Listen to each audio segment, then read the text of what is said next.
السلام علیکم ګرانو دوستانو. نن به زه تاسو ته وایم چې د افغانستان ټیم چې کله په ایشیا کپ کې دغه بنگلادیش او سریلانکا نه لوبې وګټلې، دغه نه وروسته بیا د امل ګل ښځې د افغانستان ټیم په هکله باندې څه ویلي دي، دغه کیسه غواړم چې زه تاسو سره شریک کړم. نو ویډیو تر اخره پورې وګورئ، په هر څه به تاسو پوه سئ. لکه څنګه چې تاسو خبر یاستئ، هغه څو ورځې مخکې افغانستان بنگلادیش نه چې کله لوبه وګټله، هغې نه وروسته بیا امر ګل په خپل ټویټر پاڼه کې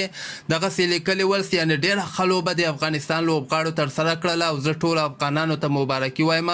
او که خیر موږ سوپر 4 راوند هم کوالیفای وکړله. د هغه په جواب کې ورته د عمر ګل ښځه چې ډاکټر ماریا نومیږي، دی بیا په عمر ګل جواب ته دغسې ویلې چې افغانستان ټیم سره خو ته یې خو ګزاره کوه چې پاکستان سره یعنې افغانستان ګزاره وکړي او خپل بالرانو ته وایي چې لږ احتیاط کوئ. دغه ټویټ بیا ډېر زیات وایرل شوی او ډېرو خلکو دغه نشر کړی هم و، خو نن بیا یو نوی جواب د عمر ګل د ښځې راغلی ده چې کله ورنه چا پوښتنه وکړله چې تا هغه عمر ګل ته چې کومه مشوره ورکړې وله دا د صحیح ورکړې ده کاسې یعنې ټوکو نه دې دا خبره کړې. بیا دغه د